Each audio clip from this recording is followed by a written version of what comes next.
इस अन्याय के खिलाफ पूरा मुल्क खड़ा है, इस अन्याय के खिलाफ। और मैं मुसलमान भाइयों से नहीं, मैं अपने हिंदू भाइयों तक भी मेरी आवाज पहुंच रही होगी और वो भी मेरी इस बात की तायीद करेंगे।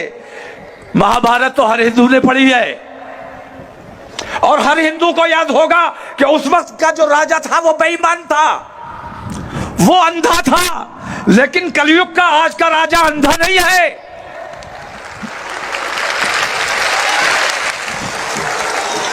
वो बहरा बना हुआ था, सब कुछ देख रहा था, सब कुछ समझ रहा था, लेकिन बेईमानी का साथ दे रहा था। उसका नाम था धृतराष्ट्र। याद है, आप लोगों ने भी सुना होगा।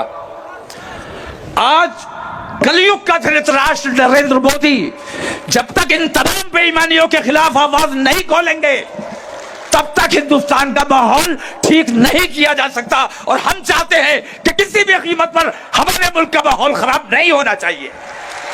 हम अपने मुल्क के लिए जान देने का जज्बा रखते हैं, लेकिन रसूल आजम की शान पर अगर गुस्ताखी की जाएगी तो किसी कीमत पर बर्दाश्त नहीं करेंगे। हमने बहुत बर्दाश्त किया है। हनुमान चालीसा तुमने हमारी मस्जिदों के आगे पढ़ा, हमने सब्र किया। हनुमान चालीसा हिंदुओं को पढ़ना चाहिए, अच्छी बात है, पढ़ो। जय हनुमान ज्ञान गुण सागर पढ़ो। हिंदू नहीं पढ़ेगा तो कौन पढ़ेगा? लेकिन तू हनुमान के लिए नहीं पढ़ रहा था, तू मुसलमान को सताने के लिए पढ़ रहा था। हमने बर्दाश्त किया क्योंकि हम अमन पसंद है, अपने देश में अमन चाहते हैं। तुमने हमारी मस्जिदों के मीनारों पर भगवा लहराया, जबरदस्ती की, हमने सब्र किया, हमने जवाब नहीं दिया। बताओ ठीक है क्या गलत है? हमने कभी जवाब नहीं दिया। सब्र करने वाले हैं, हमारा ईमान है कि अल्लाह सब्र करने वालों के साथ है। हमने तुम्हारी हर बेईमानी, हर जुल्म, हर ज्यादती को बर्दाश्त किया। तुमने खुद हमारे मुसलमानों पर इल्जाम लगाया। मैं ये पूछता हूं कि वो जो बम पूरे हिंदुस्तान में 2014 से पहले फूटा करता था, वो बम आज कहां गायब हो गया? अब कहीं बम इसलिए नहीं फूटता है कि जो बम मारने वाला था वही हुकूमत पर बैठा हुआ है। तो तुम्हारे अपने बखिए उधड़वाने से बेहतर यह है कि नरेंद्र मोदी जी, आप हमारे देश के प्रधानमंत्री हैं। हमारे देश को पूरी दुनिया में जलील करने का काम मत करो, गैरों की बात मत सुनो। तुमने पूरी दुनिया के मुसलमानों की दिलाजारी करने का काम किया है। हमारी मस्जिदों पर हमारे ऊपर जुल्म किया। कभी गल्फ कंट्रीज हमारी हिमायत के लिए नहीं आई, ना हम कभी उन्हें बुलाने गए कि आओ हिंदुस्तान में हमारे ऊपर यह जुल्म हो रहा है, हमारी मदद करो। आज वो खुद मजबूर हुए हैं आने के लिए क्योंकि उनके रसूल की शान में गुस्ताखी की गई है। और रसूल हिंदुस्तान के नहीं है, पूरी दुनिया के हैं। मैं कहना यह चाहता हूं कि अगर मुल्क में अमन व अमान चाहिए, ज्यादा तवील गुफ्तगू मेरे ख्याल से नहीं हो रही है। मेरा टाइम हो गया? नहीं, ज्यादती नहीं होनी चाहिए। जो निजाम बनाया गया है उस निजाम के मुताबिक काम होना चाहिए और जो एजेंडा तय किया गया है उस एजेंडे के मुताबिक गुफ्तगू की जानी चाहिए।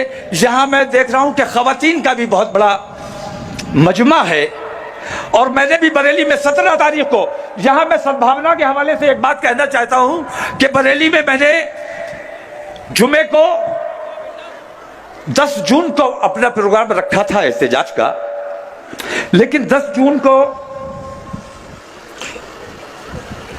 गंगा दशहरा हिंदू समाज का एक बड़ा त्योहार है, बड़ा प्रोग्राम होता है। तो हमने ये सोचा कि असल में लड़ाई तो आस्था की है। अगर उन्होंने हमारी आस्था को ठेस पहुंचाई है, हम बेचैनी महसूस कर रहे हैं, तो कम से कम हम उनकी आस्था का ख्याल कर लें। हमारा दिन फिक्स नहीं है, हम जुमेरात को भी कर सकते हैं, इतवार को भी कर सकते हैं। एहतजाज करना है, नरेंद्र मोदी को बताना है कि तू बेईमानी कर रहा है, इस बेईमानी को तर्क करते। तो हमने अपना प्रोग्राम के हिंदू समाज की महिलाएं भी निकलेंगी, बच्चे भी निकलेंगे, बूढ़े भी निकलेंगे। ऐसे माहौल में अगर हमारे गम और गुस्से से भरे हुए नौजवान निकलेंगे तो हालात कहीं ना कहीं कशीदा हो सकते हैं। तो हमने एकता और भाईचारे का पैगाम देने के लिए अपनी 15 दिन की मेहनत को जाया किया और हमने कहा कि हम जुमे को प्रोग्राम नहीं करेंगे ताकि इन हिंदू भाइयों का प्रोग्राम आसानी से हो जाए। ये हमारा मिजाज है, क्योंकि हम जानते हैं इज्जत दोगे तो इज्जत पाओगे, बदतमीजी करोगे तो बदतमीजी का जवाब भी तुम्हें देना आता है और दे सकते हैं, लेकिन हम देना नहीं चाहते क्योंकि हम अपने देश में अमन रखना चाहते हैं। और अगर तुम अपने देश से प्यार करते हो, अगर तुम अपने देश के गद्दार नहीं हो, तो तुम्हें भी अमन का साथ देना चाहिए, भाईचारे का साथ देना चाहिए, इत्तेहाद का साथ देना चाहिए। मुसलमानों से नफरत करने का मतलब यह है कि तुम अपने देश से नफरत करते हो, अपने देशवासियों से नफरत करते हो। हम तो इस देश का हिस्सा है। मेरा मानना यह है कि हिंदुस्तान की रग रग में मुसलमान दौड़ता है, गली गली में मुसलमान पाया जाता है और मुसलमान की रग रग में हिंदुस्तान खून बनकर दौड़ता है। तो मुसलमान को हिंदुस्तान से अलग नहीं किया जा सकता और हिंदुस्तान से मुसलमान को अलग नहीं किया जा सकता।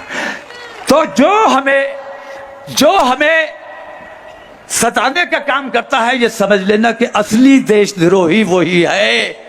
इन देशद्रोहियों का तमाम हिंदू मुसलमानों को मिलकर मुत्तहिद होकर इनका मुकाबला करना है और इन्हें कैफरे किरदार तक पहुंचाना है और अपने मुल्क को बिकने से बचाना है, बर्बाद होने से बचाना है। हम अपने देश से प्यार करते हैं। भारतीय जनता पार्टी वालों से हमें उतनी नफरत नहीं है जितना हमें अपने देश से प्यार है। हम भारतीय जनता पार्टी वालों के खिलाफ इसलिए नहीं है कि वो मुसलमानों से दुश्मनी करते हैं, बल्कि हम भारतीय जनता पार्टी के खिलाफ इसलिए है कि वो हमारे देश को नुकसान पहुंचाने का काम कर रहे हैं। इंशाअल्लाह फिर बहुत जल्द आप लोगों के दरमियान हाजिरी होगी। यहां खवातीन का बहुत जमावड़ा है। एक बात मैं हर जगह कहता हूं और इतनी इस्लाम में अपने उलमा जो जिले जिले जाते हैं, एक तो ये कि ये हमारे उलमा जब सफर पे निकलते हैं, हिंदुस्तान का माहौल आपने देखा है कैसा है। इन्हें किन किन नफरत भरी निगाहों से गुजरना पड़ता है। तबलीग दीन के लिए जाते हैं और नफरतों से गुजरना पड़ता है, इसलिए नहीं कि ये दाढ़ी वाले टोपी वाले हैं, बल्कि इसलिए कि आमतौर से मुसलमान अपनी शनाख्त छुपा के घूम रहा है। मुसलमान हो तो मुसलमान नजर आना जरूरी है, मुसलमान बन के रहना जरूरी है, मुसलमानों जैसे अमाल जरूरी है। स्पेशल अटेंशन भी चाहिए कि हमें मुसलमानों जैसी इज्जत हो। और अमाल तुम्हारे ये है कि जो बेईमानों के अमाल है वो तुम्हारे अमाल हैं। खवातीन हजरात से मैं दरख्वास्त करना चाहूंगा कि मोबाइल बेशक हमारी जरूरत बन गई है, आज वक्त की जरूरत है, मोबाइल के बगैर काम नहीं चलता है, लेकिन अपने टीनेजर्स बच्चों को, कमसिन बच्चों को मोबाइल देना अगर जरूरी है, लैपटॉप देना अगर जरूरी है, तो इतना जरूर करो कि उसमें उन बच्चों को पासवर्ड मत डाल दे दो। कम से कम हफ्ते में 1-2 बार उनके मोबाइल को, उनके लैपटॉप को चेक जरूर करो, क्योंकि हमने देखा है बहुत से हमारे पास ऐसे वाकयात और ऐसे मुकदमात आते हैं जिसमें हम ये देखते हैं कि माँ बाप ने अगर अपनी बच्चियों को मोबाइल न दिया होता तो शायद ये दिन देखना नसीब ना होता।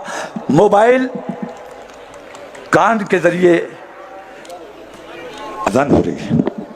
चलिए, अस्सलाम वालेकुम, खुदा हाफिज़।